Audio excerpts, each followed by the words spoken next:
Assalamualaikum warahmatullahi wabarakatuh. Perkenalkan, nama saya Monika Rahera Madani dengan NIM 210726505.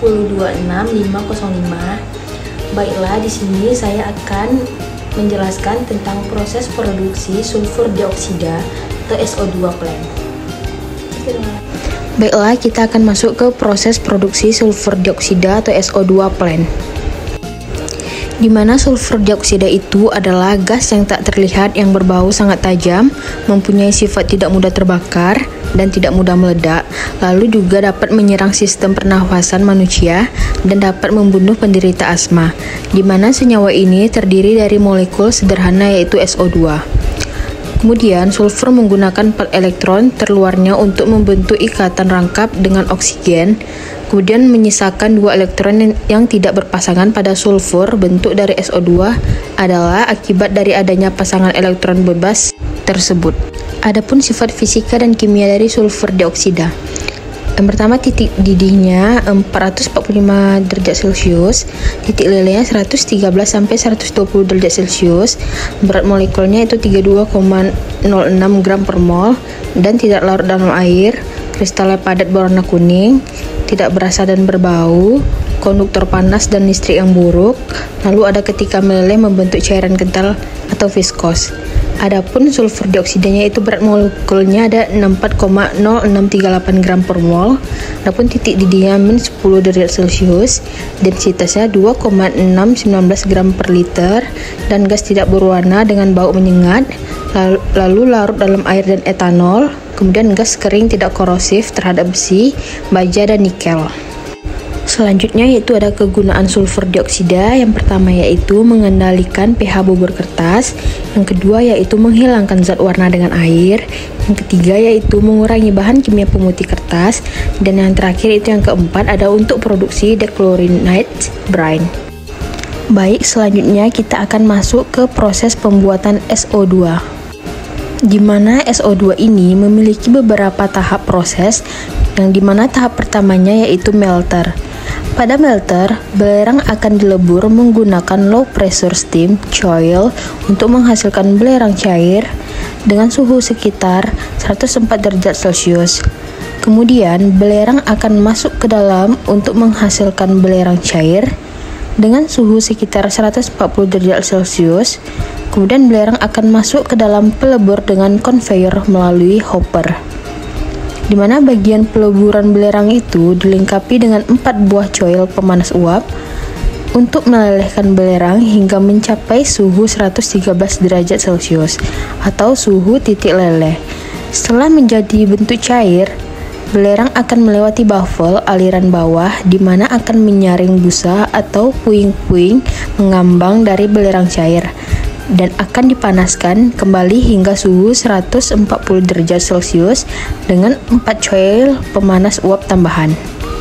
Kemudian, belerang cair akan melewati penyekat uapan yang dilengkapi dengan penyaring baja tahan karat, yaitu untuk menyaring partikulat dan benda-benda asing lainnya yang akan mungkin masuk ke dalam peleburan belerang bersamaan dengan belerang.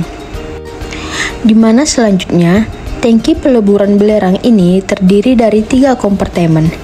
Tangki yang dilengkapi dengan baffle dan coil untuk memfasilitasi peleburan dan kontrol suhu belerang. Kemudian belerang menjadi belerang cair pada kompartemen 1, aliran bawah yang dipanaskan hingga suhu 140 derajat Celcius dan disaring melalui penyaringnya itu terdapat pada kompartemen nomor 2. Kemudian limpahan yang melewati penyaring baja yang meluap terletak pada kompartemen 3. Kemudian kita masuk tahap selanjutnya yaitu burner.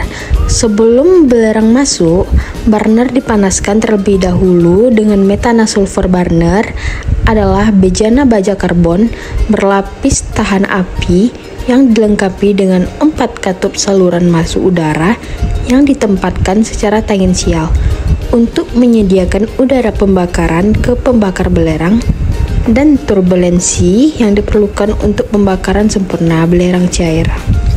Lalu, sulfur cair ini akan dibakar di dalam burner dengan menggunakan segitiga api panas sebagai elemen panas. udara panas sebagai oksigen, dan sulfur sebagai bahan bakar. Di mana temperatur dipertahankan pada suhu 1300 derajat Celcius dan pada kondisi vakum. Lalu belerang cair disemprotkan ke burner yang telah dipanaskan sebelumnya dengan cara dikabutkan dengan udara pabrik. Reaksi yang terjadi pada burner yaitu S plus O2 menjadi SO2. Kemudian suhu penyalaan sekitar 260 derajat Celcius dan suhu ruang bakar pada saat produksi penuh yaitu 1300 derajat Celcius. Baiklah, selanjutnya kita akan masuk ke tahap cooler, di mana di cooler ini sulfur dioksida dan gas inert akan melewati leher venturi silikon karbida di bagian atas menara pendingin primer, dikontakkan dengan semprotan pendingin dari cooling water. Lalu air pendingin dengan cepat atau dalam waktu kurang dari 1 detik untuk menurunkan suhu dari 1300 derajat Celcius hingga kira-kira mencapai 85 derajat Celcius. Di mana penurunan suhu gas yang cepat ini akan membantu mencegah pembentukan korosif sulfur trioksida atau SO3. Lalu, sekitar 50% air pendingin diuapkan ke dalam aliran gas dan sisanya 50% yang mengalir dari menara pendingin primer membatasi penumpukan abu, logam, kontaminan, atau kotoran dalam belerang, dan keasaman dalam sistem resirkulasi air. Kemudian, gas dialirkan melalui lapisan kemasan berupa ubin keramik di menara pendingin kering kedua. Lalu gas SO2 didinginkan hingga 45 derajat Celcius dengan 2 semprotan pendingin arus balik yang dikontakkan ke air. Lalu air pendingin dari menara pendingin sekunder bawah dipompa ke pendingin digunakan lagi di alir pendingin sekunder, di mana aliran air pendingin ini terus dibuang dari menara pendingin sekunder ke pipa cadangan dari primary cooling tower. Lalu air dari menara pendingin primer ini dan sekunder akan dialirkan ke wear box untuk mengukur ketinggian air di menara pendingin, lalu melewati meteran kekeruhan untuk mengukur pembakaran belerang dan meluap ke saluran pembuangan, atau dalam kondisi normal air ini akan mengalir dari sisi menara pendingin primary pada wire box. Selanjutnya kita akan masuk ke tahap absorber, yaitu untuk memisahkan SO2 dalam aliran gas burner dari gas pembakaran lainnya yang termasuk oksigen dan nitrogen, di mana gas memasuki bagian bawah menara absorpsi dan naik ke atas melewati polyethylene plastic packing. Lalu gas akan kontak dengan aliran berlawanan arah yang disemprotkan melalui menara absorpsi bawah bagian atas. Chilled water ini berfungsi untuk mengurangi sisa SO2 dari sulfur burner sebelum dibuang melalui cerobong pembuangan mengikuti induced draft fan. Packing pad terdiri dari aliran SO2 atau air yang disirkulasi ulang ditambah dengan air yang mengalir dari bagian scrubbing yang berisi air pada absorber SO2. Tujuan dari resirkulasi ini adalah untuk mengontrol kekuatan larutan SO2 selama startup dan shutdown.